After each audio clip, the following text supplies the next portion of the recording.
Alors, une vidéo à présent pour vous présenter une fonction que j'ai occupée, un thème qui m'est cher, donc l'aumônerie catholique.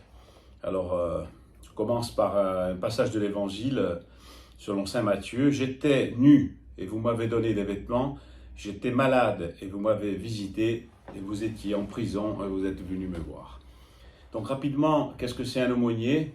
En 1901, pendant la séparation de l'Église et de l'État, donc on s'est dit, chacun peut choisir sa religion, sa foi, etc. On ne mélange pas les affaires de l'État et les affaires de religion, mais qu'en est-il des gens qui sont privés de liberté? Donc les hôpitaux, les prisons, l'armée, les gens qui sont les internats, puisque j'étais interne, effectivement, on avait un aumônier.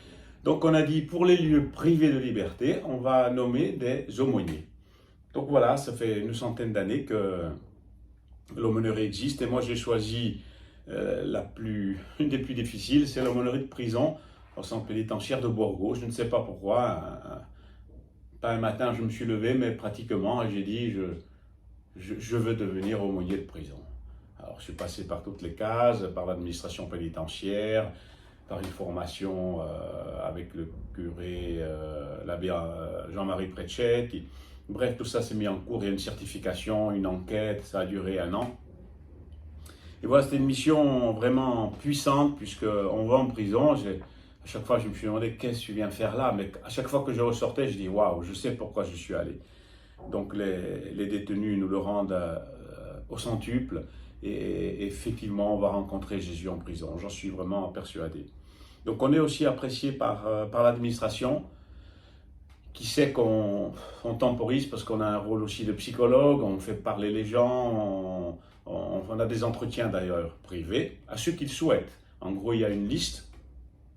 Souhaitez-vous rencontrer l'aumônier catholique ou l'aumônier musulman ou l'aumônier témoin de Jéhovah ou l'aumônier orthodoxe, l'aumônier protestant. Donc voilà, c'est très œcuménique.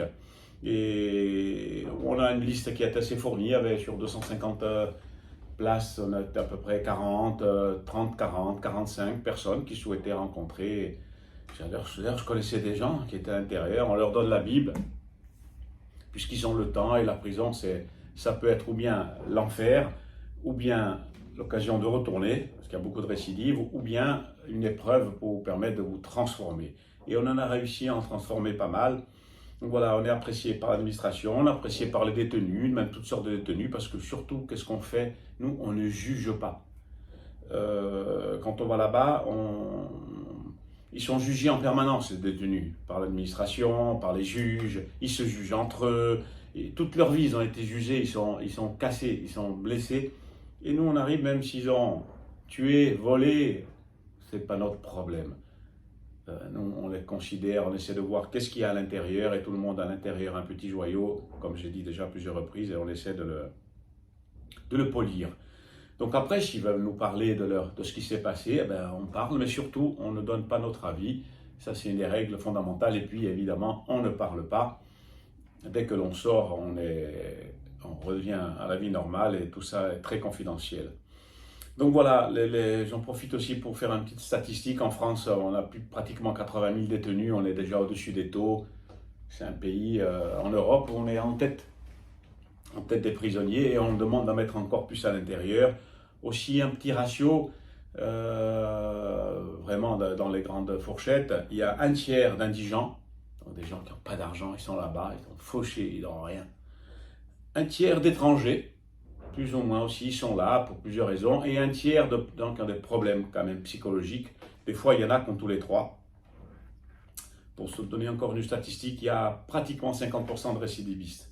Et ça, c'est l'enfer, puisque là, alors c'est fini, ils s'en sortent plus.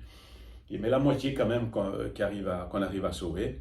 Donc voilà, je suis passé, j'ai fait toutes mes formations. Donc il y a plusieurs, au-delà du filtre, du contrôle et des enquêtes personnelles. Après, on passe de ce qu'ils appellent le STAP 1, STAP 2, la Maison des évêques de France, on a fait le STAP 2. À Notre-Dame du Lot, dans les Hautes-Pyrénées, on a fait le STAP 1. Et après, on a même la possibilité de faire un diplôme universitaire, un DU de laïcité, que je n'ai pas fait, puisque J'avais une année entière à passer, il fallait monter à Paris, donc je l'ai stoppé pour l'instant, puisque je me suis mis en sommeil pour faire ce tour du monde, donc pendant une petite année, donc peut-être je le ferai après. Donc voilà, on est apprécié de tout le monde, des gardiens, etc. En tout cas, c'est une expérience, waouh, quand on va dans les prisons, quand on rentre, quand on passe les sas et qu'on voit les gens qui passent 5 ans, 10 ans, 15 ans, 20 ans, le quartier des femmes, le quartier des mineurs, alors voilà. Donc voilà, mais ça m'a plu, ça me plaît et je sais pourquoi j'y vais.